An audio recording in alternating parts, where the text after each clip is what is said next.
Welcome to B2B No Bull. That's right, no double speaker gibberish, no talking heads. This is a safe place to talk about what you as professionals in the space can do to look like heroes to your bosses, make sales very happy, bring success to the organization, and that bottom line. Let's get started. Hey everyone, welcome back to B2B No Bull. I'm Liz Brohan. And even though Mary Olivieri couldn't be with us today, I am here with somebody who tends to turn cynicism into strategy and can still show up with a clean deck. And that would be my brother, Mark Brohan. Thank you, Liz. You know, the thing is, bullet points can't fix leadership. And we're going down deep into the role of leadership in business performance, especially when growth is slow, pressure's high, and everyone is looking for someone to blame. And the CEO has to drive that from the top up to the bottom up to all things in between. Yeah, I couldn't agree more. So CEOs, we're definitely talking to you today.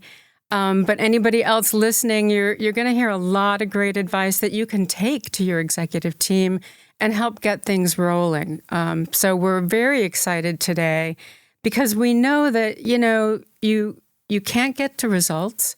You can't innovate customer experience, and you can't drive revenue unless there's great, strong leadership at the helm. And lucky for us, we've got the perfect person today to break all this down for us, Barry Litwin. Barry is a very accomplished CEO. He has led companies that are billion-dollar-plus organizations, and they actually represent every sort of business model from private companies to public companies to private equity. And he has done this in the industrial space and also in the retail sector. Today, he is CEO of Test Equity, but he has also been the CEO at Industrial Supply, Adorama, and Party City. So welcome, Barry. Thank you for being here. Yeah, so you've led transformation. You've delivered it from, slowdowns to turnarounds. Barry, you don't just talk transformation, you deliver it. But how do CEOs do that? Yeah, thanks, Mark. And I'm clearly excited to be here today. And I think you both nailed it. I mean, transformation effectively isn't theory. It's really a daily discipline.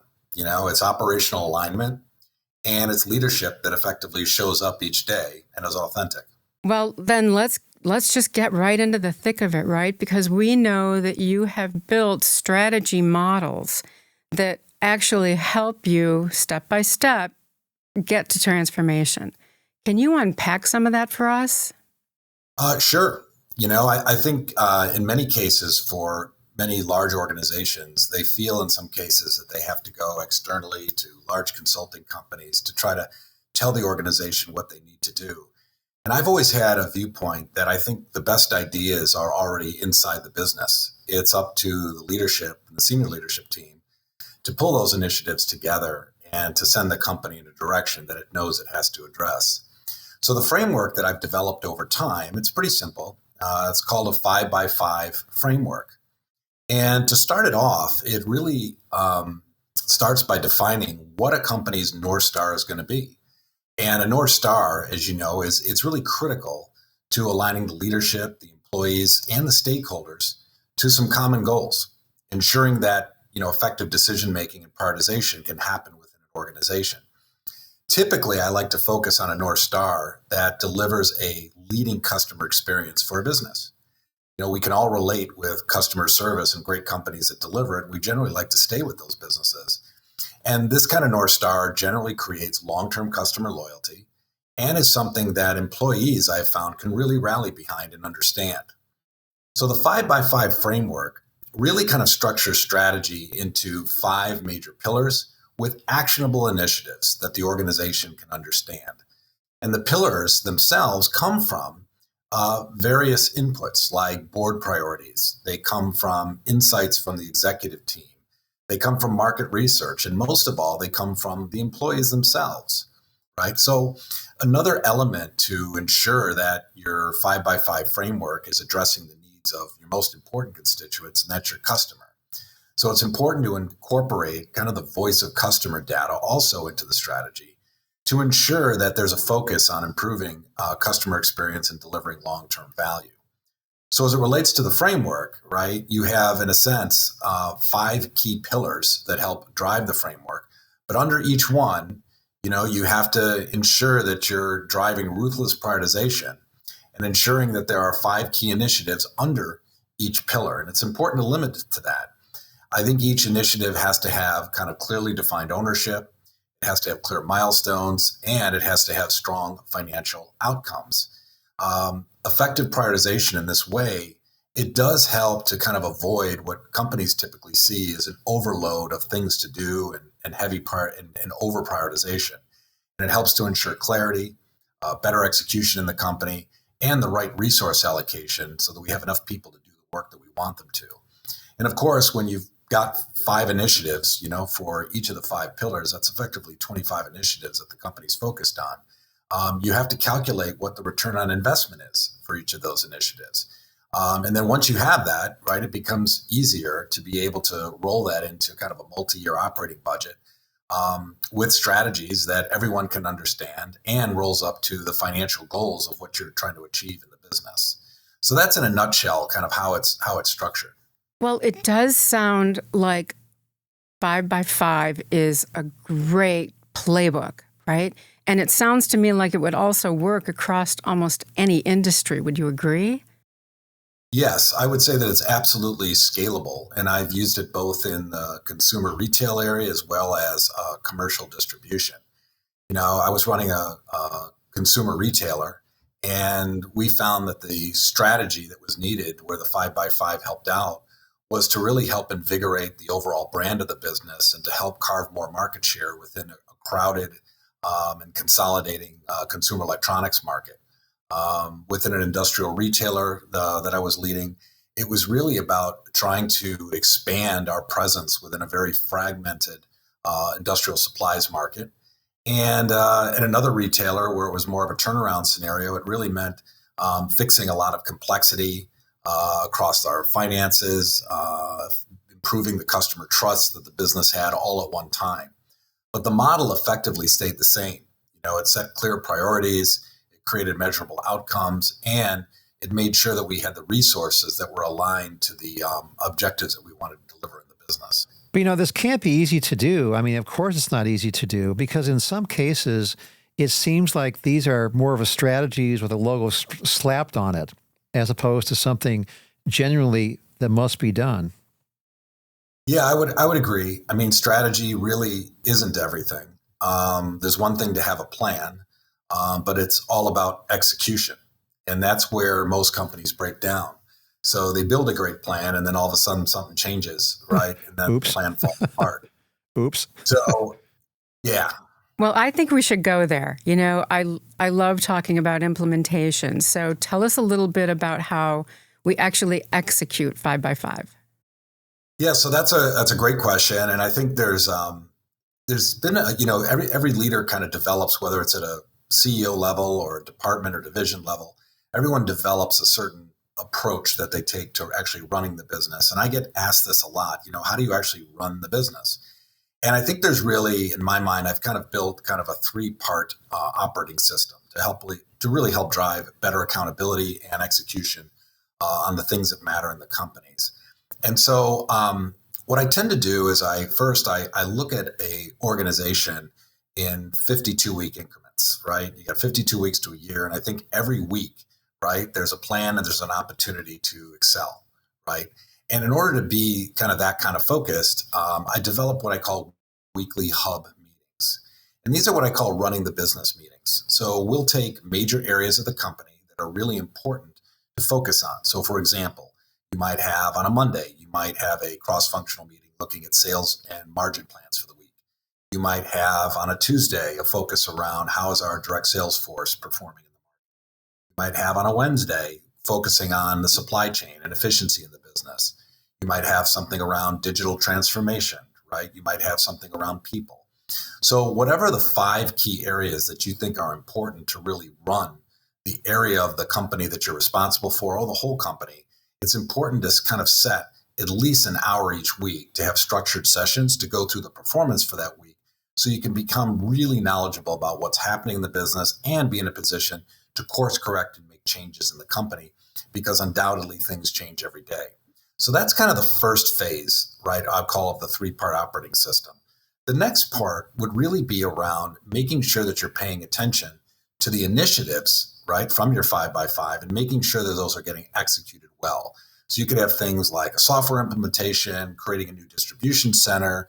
You could be restructuring one group of the organization, et cetera.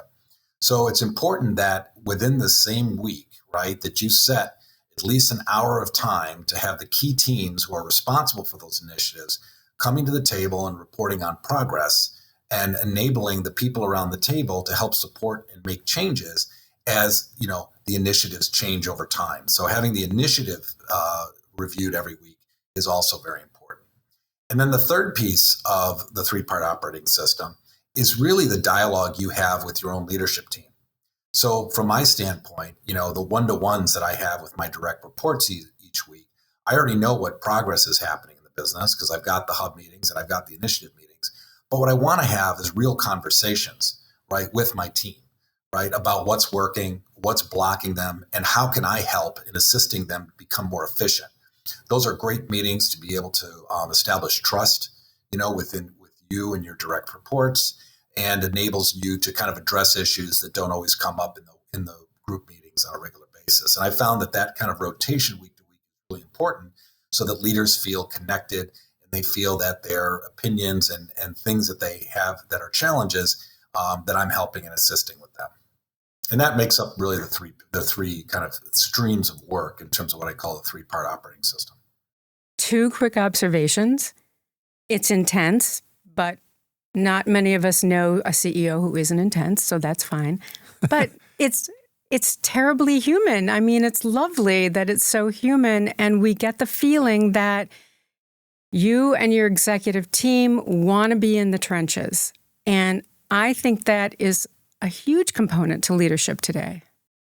Yeah, I think that is the point. I think you show up, and you build trust by effectively being, in front of your people on a consistent basis, right? I've always found, people don't want or expect perfect leaders. They want leaders that are present. They want leaders that are there for them in the times that they need the help, right? They don't necessarily need to be micromanaged, but they want to be able to have a sounding board that they can go to for real questions that they're facing on a regular basis. And they also want a sense of direction from their leadership, but they also want to work with somebody who's also can show a little empathy in the process as well. I'm going to throw a little Tom Cruise at you. It's pre-risky business, and it's not post-Mission Impossible. I love Jerry Maguire, so I'm going to shift to show me the quad, show me the money. In other words, my question is, when you're off plan and you're off track and you've got to monetize it, and the board is getting, kind of picky about how you do that, how do you get back on track without losing your mind or your team when the financial performance is simply not there? Yeah, I mean, and I don't think there's a leader that hasn't faced kind of the ebb and flows of business and financial performance. There's a lot of factors that can kind of change the direction of your sales, of your margin, and things like that. So that's just a skill set that you have to build up. And one of the things that I kind of learned long ago is if the performance isn't great, don't show up to the meeting without a clear plan of how you're going to get back to plan. And I've seen it fail at times where, folks have been in the room and they've said, how are we going to get out of this mess? And before you know it, they'll say, well, we're going to have to go back to the drawing board and figure out a plan, when actually they should have had it the day they showed up. So I think what I use is what I call a clawback plan. And it's really not about panicking. It's really about process, and if you think back to the hub meetings that, are hosted each week, that's giving you kind of a real-time insight in terms of what's happening. So by the close of the week, you should have a pretty good idea of kind of what's affecting the business. The key is that each week you've got to be able to identify what the gaps in the performance were. So in a clawback plan, you're looking at kind of your delta between your budget, your margin, your EBITDA performance, right? And you're trying to understand what's driving that gap. And then as a team, you're going ahead and identifying areas that you can kind of fix or try to course correct to get yourself back to plan. so that effectively you could either reforecast or give a projection of where you think the business is going to going based on real numbers and not effectively wishful thinking. It is important to have kind of a framework plan in real time, which I do each week, and being able to work with the team to look at the clawback plan and what things have worked in it, what things haven't. It could be, hey, we had to change price this week. It could be that we didn't get the cost reductions out that we expected. We didn't see the volume drivers affect our business as much as we did. For example, we might have, increased the sales force over time and not seeing the incremental sales, or we may have expanded our store count, not seeing the sales. So whatever is driving the business, it's important for the team to come up with that and to build it into a waterfall that kind of shows, here's where we're supposed to be, here's where we are, and here's kind of the actions we're taking to get back. And I think if you can have that as kind of a weekly type of document that you guys keep up as a team, you can become much more knowledgeable and much more agile in fixing the issues. And I think it's all about, kind of reviewing progress every single week. And it gets away from the finger pointing, and it really just kind of focuses the team around accountability and making the adjustments needed to win. Yeah, I would agree with all of that. It's definitely demonstrating financial agility almost on a weekly basis or in real time, if you will. But it also does implement kind of radical ownership of everybody on the team, which I think people appreciate. Yeah, exactly. I mean, you can't wait until the quarter's over to effectively course correct, right? You need to establish a rhythm in the business that allows the company to kind of pivot in a real-time basis over time. So, Mark was asking a little bit ago about showing the money. So let's talk about, some of the big stakes that are involved in, running a company. There's always big investment that people are going to come to you and try to demonstrate need for. So tell us a little bit about, how you go about looking at new technology, new markets, new innovations. How does that set up with you? Yeah, so that if you think back to the 5x5 framework, when you have, 5 initiatives under each pillar, right? That's 25 initiatives. So you got to make sure all of that goes right? Whether those are destined to complete within the year or 2 years or whatever you guys set. So I think there's some basic tenets that are really important for effective initiative management to make sure things are moving along in the right direction. First, and is having executive sponsorship for each of these initiatives. So having a senior leader, right, that not just in title, but in terms of time and attention they're placing to the initiative, it has to be critical to their job and their performance objectives, that there is somebody there that's kind of the overarching leader of that business and that initiative. And the lead they have to be visible, they have to be empowered, to be able to make decisions along the way as the initiative is moving out. The other thing that's important is to have a clear charter, for the initiative. Let's define up front what success might be. This could be something like implementing a new piece of software. It could be creating a new distribution center, right? It could be implementing a brand new product line for the organization, right? So you want to define what success looks like up front, right? And you also want to define when the different stages of actions are going to happen and how you're going to measure it, right, as a team. And that's really important. So that's establishing kind of the clear charter. And then you get into a little bit of the rhythm around setting up the weekly project reviews, for the initiative. And as I mentioned in the operating meeting that I set up, I'm actually involved in most of the key initiative meetings on a week-to-week basis, so that I can keep myself up to speed on what's happening and to help be able to make decisions that maybe the other team can't at one point. So the weekly project reviews are really critical, and that's where you're tracking the milestones. You're looking at impacts, to an initiative happening. Maybe some coding and development got delayed for some reason, or you had trouble getting a permit at the time you wanted to break ground on a new distribution center. I mean, there's a million things that come up. So you've got to be able to be on top of it every week to make sure that you can adjust without losing steam. So effectively, it's the executive sponsorship, it's having a clear charter, and it's having a weekly project review. And those are all really important to being able to drive initiatives. I had recently, one of our big initiatives at the last business I was at, we were implementing Salesforce CRM, throughout the organization. And it wasn't just domestic, it was a global implementation. So there was a big bet being placed on it. And I think because we had the structure, we had the sponsorship and a sense of urgency with the team, we got the implementation done within 6 months, and it was on budget and it had a schedule. But let me tell you, there's also been plenty of failures along the way as well. So I've had a few that have gone wrong, and effectively you start to learn from those and apply those into the next initiative you have, so you make sure that the next one goes off without a hitch. See, I'm really fascinated about this stuff, and having looked at as a business journalist for 30 plus years in a lot of organizations, speed and structure is a very rare combination, I think, in a lot of organizations. Yeah. I think you're right, Mark. It's really what I kind of call leadership oxygen, right? And without it, the big bets effectively can suffocate under the day-to-day chaos if you don't have the process and the structure. So depending on the culture of the organization and the people and the talent within the organization, when you build an organization with people that kind of get into this kind of rhythm, you start to move very fast. And we all know that, moving fast in an organization and moving with quality is a competitive advantage and can help you drive significant market share before your competitors get a chance to even catch up. Well, I got to be honest, another component of that oxygen in moving fast is the ability to communicate clearly. Can you talk to us a little bit about how you keep everybody on the same page and moving in the right direction, or just informed? Yeah, this is one of the most important parts to being able to create what I call a highly engaged organization. Where people feel informed, they're getting examples of what's working and what isn't working, and they're kind of able to see the score of the game as it's going inning by inning. So what you need is really a communication cadence in the organization that's very deliberate and not reactive.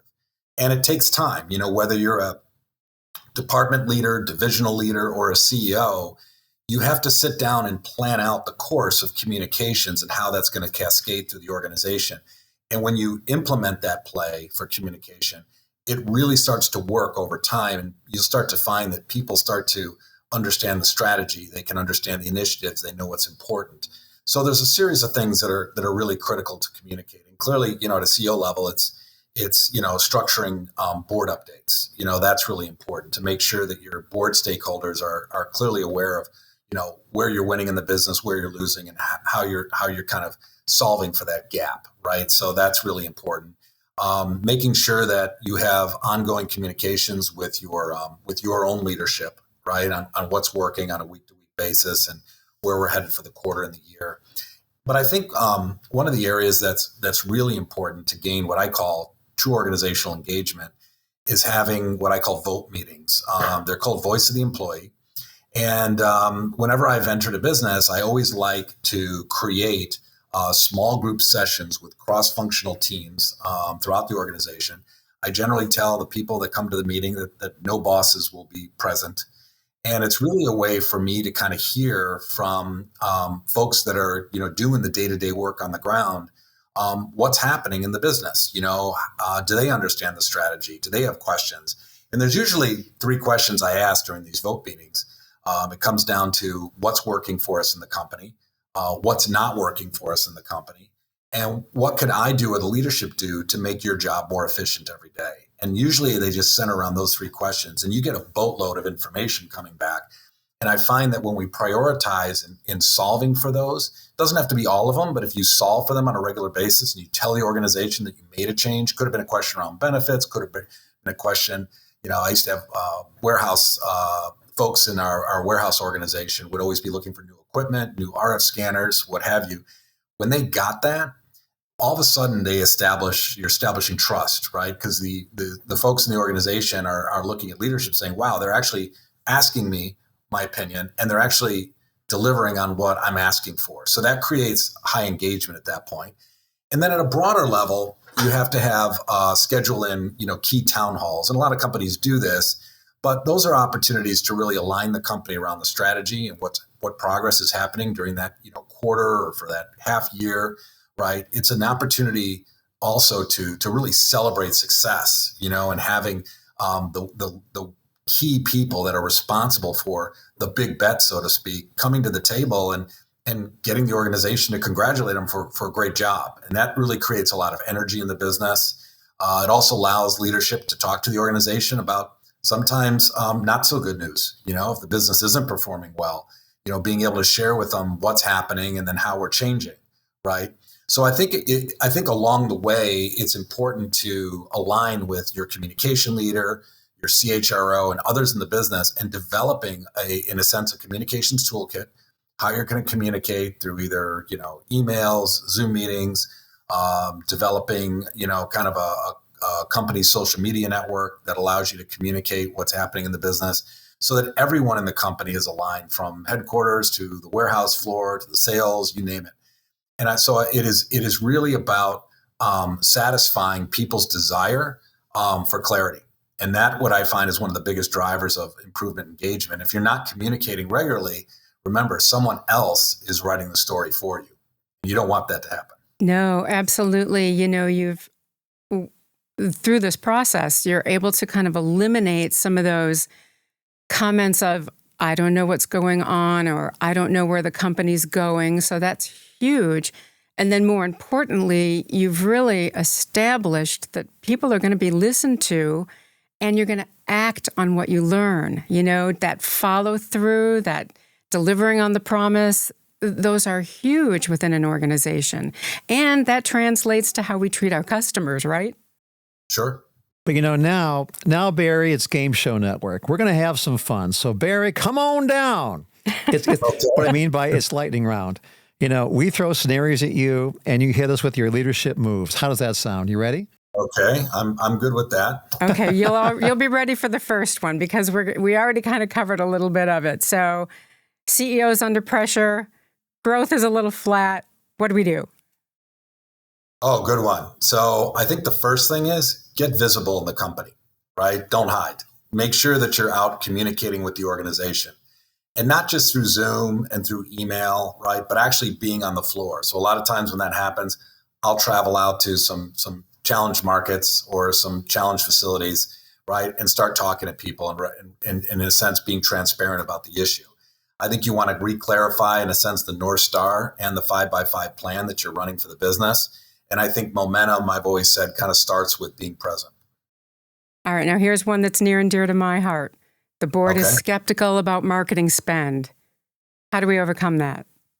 Oh, okay. Well, there's a lot to unpack there, but I would say, for me, when you're investing in your customer, right? There's three things that are important that you have to kind of keep moving in the right direction. One, your customer lifetime value has to keep stretching out, right? So that's really important. So I would tend to kind of use CLV as a way to kind of say how effective is our marketing spend relative to customer lifetime value. The other two pieces is how are we doing relative to acquisition of new customers? So are we bringing on new customers with the marketing spend?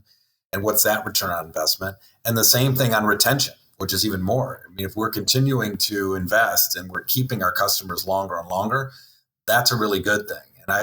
And I would say, totally, I think revenue and profits is how boards kind of think of the world, not so much in terms of impressions. So I think it's important to tie marketing related actions to actual sales and profit, and to give an explanation of how it's really helping on that front. I was remiss in not mentioning this during lightning round. We don't have bankrupt on the wheel, for one. And then two, you don't have to ask your questions in the form of an answer. But having said that, you're launching a new tech stack and teams are resisting. What do you do? Well, I think at that point, you're making sure that you're assigning the right executive sponsor who can actually also help communicate to the teams on the why this is being done. I think in the charter and being able to build out the milestones in terms of when certain aspects of the software implementation will start to implement, it's going to be important to show some quick wins, right, into the rollout. Like what's going to happen to the organization as the software system starts to roll out. And then I think it's important to communicate the why. People do want to understand why something's getting done. They don't like to be, in a sense, steamrolled and saying, hey, we're doing this without an explanation. So as I always say, change management is really important in any type of initiative implementation. So communicating, why it matters and being able to show the wins week to week will be a really good way of getting greater buy-in over time. Okay, I think we did it. I have to be honest, even though we mixed our game show metaphors, we covered a lot of ground today. Hey! And Barry, I have to say that this episode really felt like a masterclass in leadership, and we can't thank you enough for the kind of value you've provided our listeners. I myself will probably go back and listen to this episode time and time again. So thank you so much. And if other people want to learn more, where can they get in touch with you? Oh, sure. And I appreciate the time. The best place is LinkedIn. It's really good. I have a couple articles that are out there on the 5x5 framework and the management operating system that I've written. So you can get access to it there. And I'm always happy to talk strategy, transformation, or execution frameworks. That's great. So there you go, folks. It's a complete toolbox for leadership. I recommend everybody kind of study it a little bit. I know I'm going to. And the other thing I'm going to do, in addition to thanking Barry for his time today, is to thank our sponsors. I'd like to thank the Motion Agency. They were recently ranked by B2B Marketing as the #2 fastest growing B2B agency in the country. So congratulations to them. And also I'd like to thank our sponsor, Embas. They are a consulting firm that specializes in content, strategy, and change. Thank you, everybody. Until next time, let's keep it real. And the wheel's spinning.